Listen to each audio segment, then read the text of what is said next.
Ever wondered who truly owns the platforms where trillions are traded daily? The answer might surprise you, and it opens up a unique investment avenue. Every day, trillions of dollars change hands on stock exchanges worldwide. But have you ever stopped to consider who actually owns these critical pieces of financial infrastructure? The truth is, many of the world's most prominent exchanges are publicly traded companies themselves. For instance, Intercontinental Exchange, or ICE, the parent company of the iconic New York Stock Exchange, commanded a market capitalization of $86.48 billion as of mid-February 2026. This means you can, in fact, invest directly in the very engines that power global markets. We'll explore this fascinating investment landscape and whether it's a strategic move for your portfolio. Historically, stock exchanges operated as mutual organizations, owned by their member brokers and traders. However, a significant transformation occurred, with many demutualizing and becoming publicly traded corporations. This shift allowed exchanges to access broader capital markets for expansion and better align interests with stakeholders. The Nasdaq, for example, transitioned to a public company in 2002. This evolution has turned these entities into diversified financial technology and data service providers far beyond just trading floors.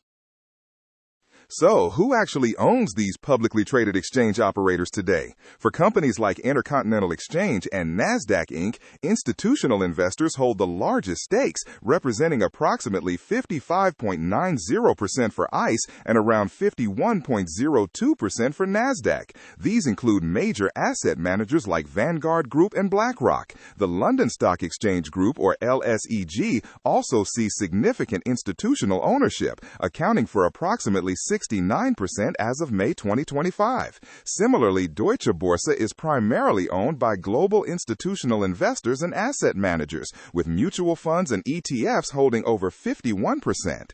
These firms generate revenue from diverse sources, including transaction and execution fees, listing and corporate services, and high-margin market data sales. Investing directly in exchange operators can offer compelling advantages. These companies often boast highly diversified revenue streams that aren't solely dependent on trading volumes.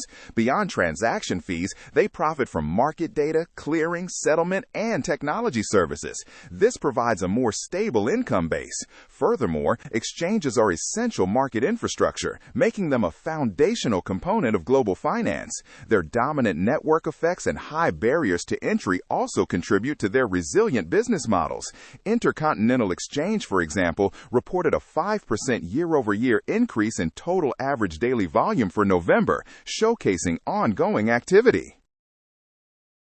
However, investing in exchange operators isn't without its considerations. They face regulatory scrutiny, particularly regarding market data fees and competition.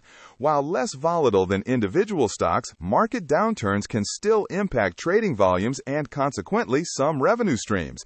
Looking ahead to 2026, analysts remain largely optimistic. Intercontinental Exchange holds a strong buy consensus with a mean price target implying a 24.2% upside. CBOE Global Markets also shows a good financial health rating with potential upside. Experts anticipate continued resilience from exchange operators, expanding into new growth areas like mortgage technology and derivatives. As global financial markets continue to evolve at a rapid pace, the companies that provide the foundational infrastructure become increasingly critical. These entities are not just passive marketplaces, they are active innovators in technology, data, and financial services. Investors should monitor their strategic acquisitions, expansions into new asset classes, and efforts to adapt to emerging technologies. The future of finance will undoubtedly rely on robust and sophisticated exchange operators, making them a fascinating segment to watch. This is GeeseFinance.